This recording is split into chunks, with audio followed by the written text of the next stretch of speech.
राधे राधे साथियों, मैं शिखा श्रीवास्तव अपने YouTube channel spiritual talks by Shikha पर आप सभी लोगों का हार्दिक अभिनंदन करती हूँ। आज की कहानी है सहनशीलता। आध्यात्म की बातें कहने सुनने में सुखद प्रतीत करा सकती हैं, परंतु उन्हें आत्मसात करने के लिए अपेक्षित तत्परता परम आवश्यक है। इसके लिए अपनी इच्छाओं का बलिदान करने का साहस सब में नहीं होता। कुछ पाने के लिए कुछ खोने और अधिक सहने को तैयार रहना होता है। अभिष्ट लक्ष्य की प्राप्ति के मार्ग में आने वाले कष्टों को सहने की शक्ति सहनशीलता कही जाती है। आध्यात्म मार्ग वही से होकर जाता है। प्राचीन काल में ऋषि मुनि जो तप करते थे, उसका आशय अपने अंदर सहन शक्ति उत्पन्न करना होता था। सहनशीलता तपोमय जीवन की सिद्धि है।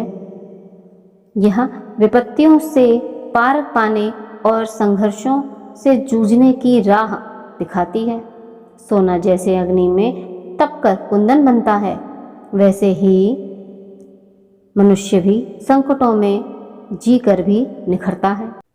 वैसे ही मनुष्य भी संकटों में जीकर ही निखरता है।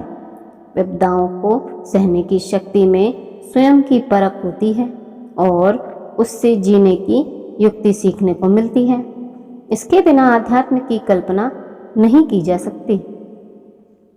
सहनशीलता वह औषधि है जो प्रतिकूल परिस्थितियों में प्रतिरोधी शक्ति को बढ़ाती है।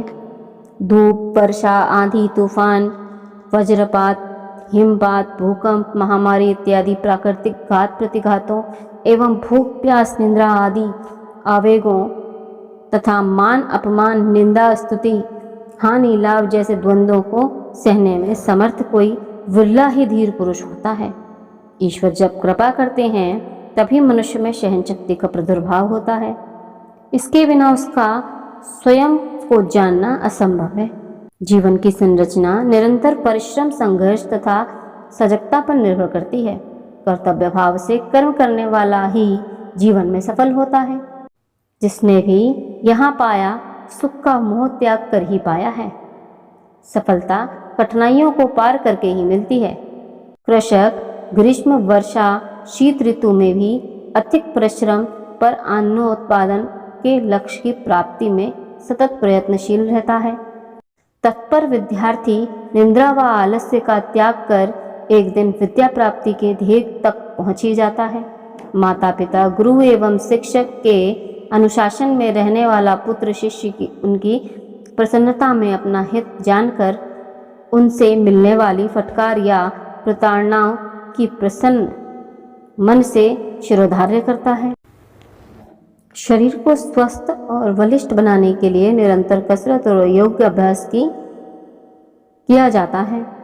इन सब की पृष्ठभूमि में कष्टों को सहने की महत्वपूर्ण भूमिका होती है। कर्तव्य के मार्ग में आने वाली प्रतिकूलताओं और बाधाओं का सामना करना ही तप है। महापुरुषों की महानता इन्हीं से सिद्ध होती है।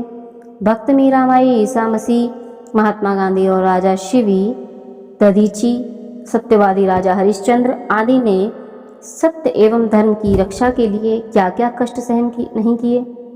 इतिहास और धर्म ग्रंथ इसके साक्षी हैं। सफल जीवन के लिए सभी क्षेत्रों में उत्तीर्ण होना परमावश्यक है। समाज में भिन्न भिन्न प्रकृति के मनुष्य रहते हैं। सब में सामंजस्य बनाए रखकर सौहार्द का वातावरण स्थापित करना आसान नहीं होता। इसके लिए जिस विशिष्ट गुण की आवश्यकता होती है वह है सहिष्णुता। इसके बिना सामाजिक समरसता की आशा नहीं की जा सकती। जहाँ सबके विचारों को सुनने व व्यक्त करने का अवसर दिया जाता है, वहाँ वैचारिक प्रतिक्रिया की स्थिति पैदा होने या विवाद बढ़ने की संभावना नहीं रहती। वह पारंपरिक मतभेदों का निराकरण सरलता से हो जाता है। सबके मन की बातों को सुनने और सहने के साथ शालीनता से उनका समाधान कर देना किसी सहिष्णु का ही काम है। दूसरों को सम्मान न देने वाला सामाजिक असंतुलन और विघटन का दोषी होता है। ऐसा असामाजिक व्यक्ति समाज में अच्छी दृष्टि से नहीं देखा जाता तथा वह सबकी आंखों से गिर जाता है। समाज वहीं फलता फूलता है जहां सबके विचारों और अनुभवों को आदर दिया जाता है। सबके साथ आपसी तालमेल एवं सद्भाव बढ़ाना तथा हार्दिक संबंध बनाना सर्वज्ञ सुख की अनुभूति कराता है। भिन्न भिन्न मतों में पारस्परिक संवयन का प्रयास सहिष्णुता का पाठ का प्रारंभ है। सहिष्णुता का अर्थ है कि मनुष्य अन्यों द्वारा किए गए अपमान तथा तिरस्कार को सहे। जो आध्यात्म ज्ञान की उन्नति में लगा रहता है उसे दूसरों की निंदा और अपमान सहने पड़ते हैं। पूज्य श्री गुरु महाराज जी कहते हैं, आत्मकल्याण के मार्ग पर चलने वालों को दूसरों का प्रहार सहना चाहिए, पर अपनी ओर से किसी पर प्रहार नहीं करना चाहिए। निंदा सुनने में भलाई है और निंदा करने में अपनी बहुत बड़ी हानि होती है। दैनिक जीवन में ऐसे अवसर भी आते हैं जब कोई व्यर्थ मिथ्या दोषारोपण या निंदा करता है अथवा सबके समक्ष अपमानित करता है, वह ईर्ष्यावश परोक्ष में हानि पहुंचाना चाहता है। दुर्व्यवहार की इस विषम स्थिति को सहने की शक्ति सहनशीलता कही जाती है। ऐसे समय में अपनी त्रुटियों को सुनकर उत्तेजित न होना तथा उन विष सम कटु वचनों की पी जाना सबके वश की बात नहीं है। सत्य का उपासक इस स्थिति में धैर्य का आश्रय लेता है। उस दोषारोपण में अपनी तनिक भी भूमिका न देख किंचित भी आशंकित नहीं होता और ऐसे अनर्गल प्रलाप उसे उसके लक्ष्य से विचलित नहीं कर सकते। एक अदृश्य शक्ति उसकी रक्षा करती है। एक दिन वह भी आता है जब वह इन विषमताओं से पार पा जाता है। दूध का दूध पानी का पानी हो जाता है। सत का सहारा असत को निर्मूल कर देता है।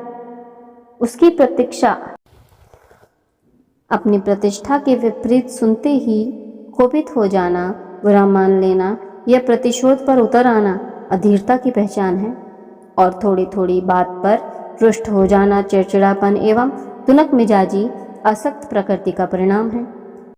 गर्वोन्नत व्यक्ति में किसी की बात को सुनने, समझने और सहने की शक्ति नहीं होती।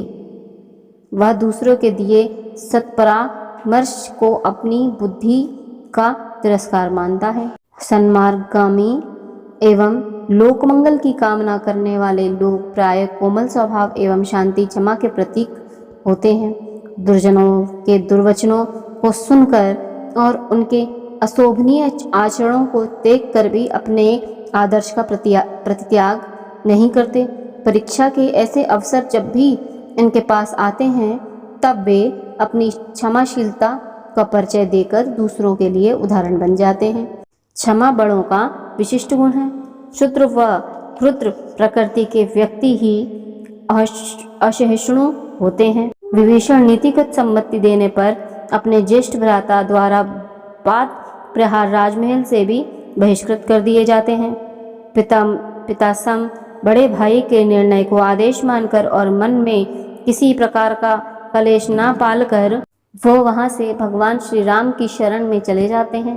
संत पुरुष की अपने अपकार करने वाले के प्रति भी दुर्भावना नहीं होती है। उच्चाशय पुरुष की सन्मति का तिरस्कार पतन का कारण बन जाता है। संसार में उन लोगों की संख्या भी कम नहीं है जो अकारण दूसरों में द्वेष करते या व्यर्थ कुड़ते चिढ़ते हैं। उत्तम प्रकृति वाला तुच्छ वृत्ति वाले का कदापि प्रतिकार नहीं करता। वह ईश्वर की ओर से आई इस परीक्षा में भगवान से उसे सद्बुद्धि प्रदान कर क्षमा कर देने की प्रार्थना करता है। अनुचित बर्ताव करने वाले का अनुकरण न करना इसकी नैसर्गिक प्रकृति होती है। इस संबंध में दृष्टांत आता है।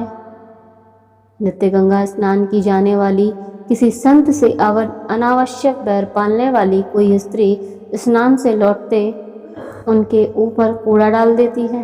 जितनी बार वे स्नान कर लौटते हैं, गंदगी डालने का उसका वह क्रम बराबर चलता रहता है। अंत में संत की सहिष्णुता के प्रभाव से उसमें ऐसा अपराध बोध जागृत होता है कि वह आत्मगिलानी से भरकर उनसे क्षमा याचना करती है।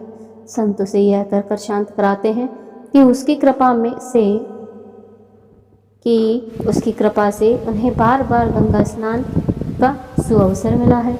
इसी प्रकार गौतम बुद्ध भी तत्कालीन ब्राह्मणों द्वारा अभद्र बर्ताव किए जाने पर मौन धारण कर लेते हैं। प्रमुख शिष्य आनंद की बात पर आप कहते हैं कि मैंने उनका भी कुछ भी नहीं लिया, वे जो लाए थे अपने साथ ही ले गए। यह है क्षमा की पराकाष्ठा।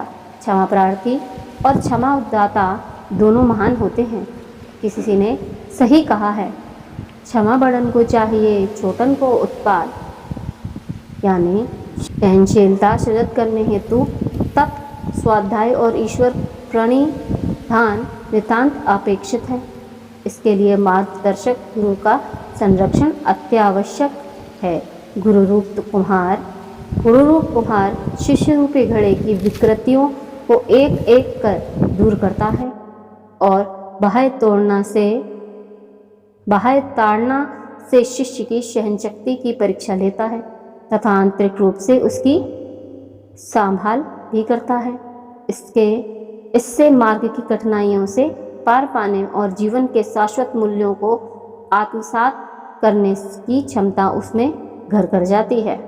इसके फलस्वरूप उसके अंतःकरण में अपने अपकार करने वाले का भी कभी बुरा ना सोचना, कठोर वचनों का विनम्रता से उत्तर देना, क्रोध करने वाले को क्षमा कर देना, दुष्ट से सज्जनता का व्यवहार करना, अनुदार को उदारता से जीतना, सत्य से असत्य को पराजित करना इत्यादि मानवता के पोषक तत्वों का समावेश हो जाता है। यह सहनशीलता का प्रमाण है। इसी के साथ दर्शकों, हमारी ये कहानी समाप्त। अगली कहानी के साथ कुछ ही समय में आपके सामने फिर से